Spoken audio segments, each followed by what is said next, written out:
జై తెలుగుదేశం, జై తెలుగుదేశం, జై తెలుగుదేశం. జోహార్ ఎన్టీఆర్, జోహార్ ఎన్టీఆర్, జోహార్ ఎన్టీఆర్. వేదిక పైన, వేదిక ముందర ఆసీనులైనటువంటి నాకు ప్రాణ సమానమైనటువంటి తెలుగుదేశం పార్టీ కుటుంబ సభ్యులందరికీ స్వాగతం, సుస్వాగతం. పత్రికా విలేకరులకి మనస్ఫూర్తిగా స్వాగతం. దేశంలో అనేక రాజకీయ పార్టీలు ఉన్నాయి, కానీ మహానాడుల వేలాది మంది ప్రతినిధులతో మంచి చెడులు, విధానాలు, ఆలోచనలు చర్చించుకునే ఏకైక పార్టీ తెలుగుదేశం.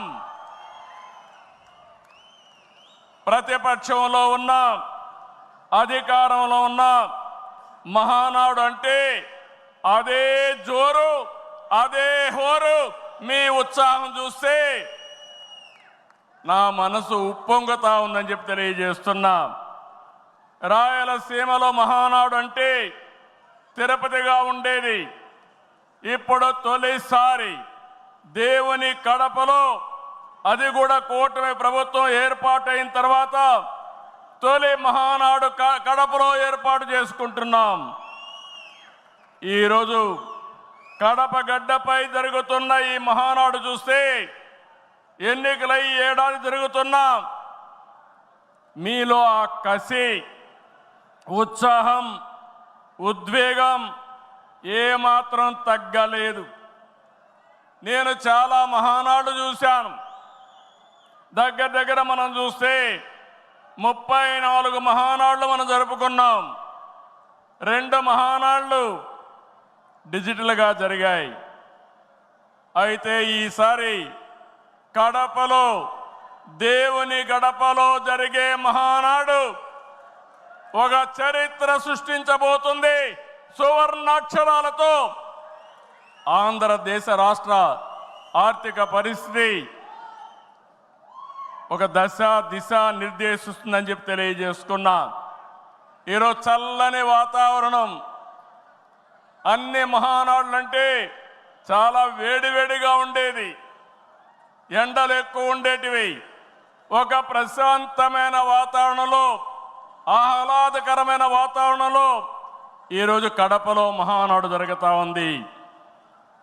ఉమ్మడి కడప జిల్లాలో 10 స్థానాలకు గాను 7 స్థానాలు గెలిచాం. మన సత్తా చాటాం.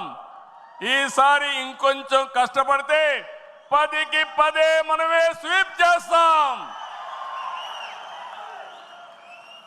రాయలసీమ ప్రజలు అద్భుత చైతన్యంతో ఈసారి ఇచ్చిన తీర్పును గౌరవిస్తూ వారికి ధన్యవాదాలు తెలపడానికి కడపలో మహానాడు పెట్టాలని నిర్ణయించాం. ఈ మహానాడును మీరు చూస్తే బ్రహ్మాండంగా చేసిన నాయకులకు, కార్యకర్తలకు మనస్ఫూర్తిగా అభినందనలు, కృతజ్ఞతలు. 2024 ఎన్నికల్లో పార్టీ సాధించిన విజయం అసామాన్యం. 93% స్ట్రైక్ రేట్, 57% పైన ఓటు షేర్తో కొత్త చరిత్రను సృష్టించాం. ఇది ముమ్మాటికి కారణం పసుపు సైనికులే, ఇక్కడుండే మీ నాయకత్వమే కారణమని మీ అందరికీ విజ్ఞప్తి చేస్తున్నాం. మీరు చేసిన పోరాటాలే నేటి అధికారం, మీ త్యాగాలే నేటి ఈ స్థానం.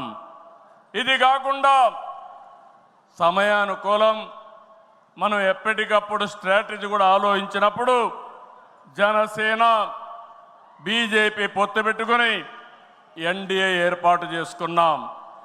దానివల్ల కూడా ఈరోజు ఈ మహా విజయానికి దోహదం చేశాయని చెప్పి విజ్ఞప్తి చేస్తున్నాం. ఏమీ ఆశించకుండా దశాబ్దాలుగా ప్రతి గ్రామంలో జెండా మోస్తున్న కార్యకర్తల వలనే మనం ఇక్కడున్నాం. నేనే కాదు, ప్రతి ఎమ్మెల్యే, ప్రతి ఎంపీ, ప్రతి మంత్రి గుర్తించుకోవాలి. 43 ఏళ్ల ప్రస్థానంలో దేశంలో ఏ పార్టీ ఎదుర్కొన్నటువంటి సంక్షోభాలు పార్టీ ఎదుర్కొన్నాం. అయితే పార్టీ పని అయిపోయిందని మాట్లాడిన వాళ్ళు వాళ్ళ పని అయిపోయింది తప్ప పార్టీ మాత్రం ఎప్పుడు ఎక్కడ తిరిగి చూడలేదు. తెలుగుదేశం జెండా రెపరెపలాడుతూనే ఉంటుంది. నాటి ఎన్టీఆర్ చైతన్య రథం నేను చేసిన వస్తున్న మీకోసం పాదయాత్ర, ఎన్నికల ముందు లోకేష్ చేసిన యువగళం వరకు కార్యకర్తల్లో అదే పోరాట స్ఫూర్తి. పాలనంటే హత్య రాజకీయాలు, కక్ష సాధింపులు, వేధింపులు, తప్పుడు కేసులని మార్చేశారు గత ప్రభుత్వం. విధ్వంస పాలనతో రాష్ట్రాన్ని సర్వనాశనం చేశారు. దీన్ని ప్రశ్నించిన తెలుగుదేశం కార్యకర్తల్ని, నాయకుల్ని